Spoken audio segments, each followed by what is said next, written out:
YNABers, my name is Jesse Meekum from YNAB. It stands for You Need a Budget. Yes, you do.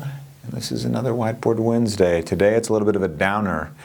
I'm going to give you a way of thinking that can be a curse or a great strength, depending on how you wield it. Great power comes with great responsibility, right? So, summer's coming up, and we've got a lot of vacations planned and things like that. By we, I don't mean we. I don't. I have one, and it'll be fun. But we as a collective, lots of vacations and things. So I drew a vacation here, and I also drew a credit card. And some of the thinking can go, and this is solid thinking. If you are carrying credit card debt at, let's say, 10% interest, and you decide to go on vacation, and I told you this is going to be a downer, and you can turn off the video if you don't want to hear this next part. If you're carrying credit card debt, go ahead and turn it off. And you go on vacation, it is as if you borrowed that money for the vacation. You just use your credit card for the vacation. You finance the vacation. So you're carrying, I don't know, let's say 10 grand in credit card debt. And then you go and spend $1,000 cash. You've been saving for it. You've been budgeting, you've been following Rule 2. And you're like, well, Jesse, I want to take this vacation. Cool. And you pay for it with cash. You pay for that vacation with cash. You're feeling super excited about it. And you didn't pay off your credit card.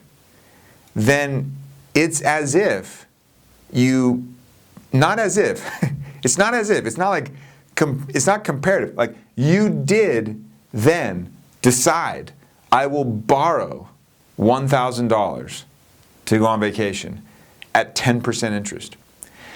Because that's the curse of zero-based budgeting, is when you don't do something, or when you do something over here, you're not doing something over there.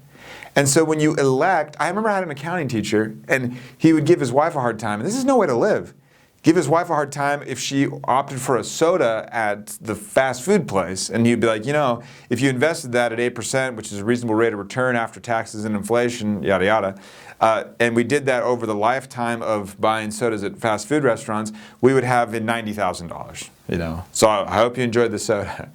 And I think I mentioned this in the investing book we had written a while ago. And so it's no way to live, but it is something to think about. If you go on vacation and paid with cash, congratulations, you saved up all that cash, and you're carrying credit card debt, you charged the vacation on your credit card. Is that a downer? Absolutely. So is that maybe even more of a reason to kind of think about those credit cards as priority messer-uppers and dream killers? And yeah, they crush anything good in the world.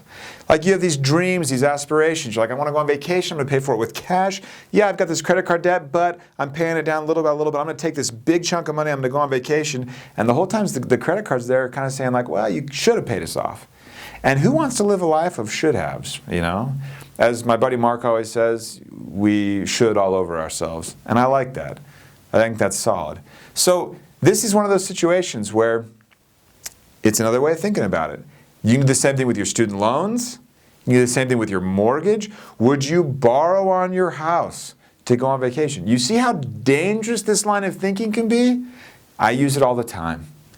And at the end of the day, you can fall back on, and this is why I'm safe telling you this, right?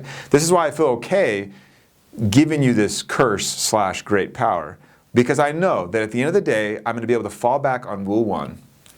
And you'll be able to say, Jesse, like look at me straight in the eyes. You'll be able to say, Jesse, I wanted to go on the vacation more than I wanted to pay off the debt. And when you can look at me like, as we are right now, like, you feel this, I feel this, we have something, right? And you're staring at me like that, and you're saying, I wanted the vacation more than the credit card debt. Straight-faced. Absolutely. At 10% interest, and you say, absolutely. Why don't you go do another Whiteboard Wednesday, you jerk? When you can say that, then I know, yeah, that guy's got his priorities straight. That lady knows what she's talking about, okay? It all goes back to Rule 1 and being able to honestly, at your core, say, this is what I want. And you know what's cool?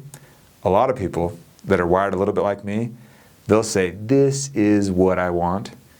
And they want to get rid of the credit card debt. And I love that. I'll see you guys next week.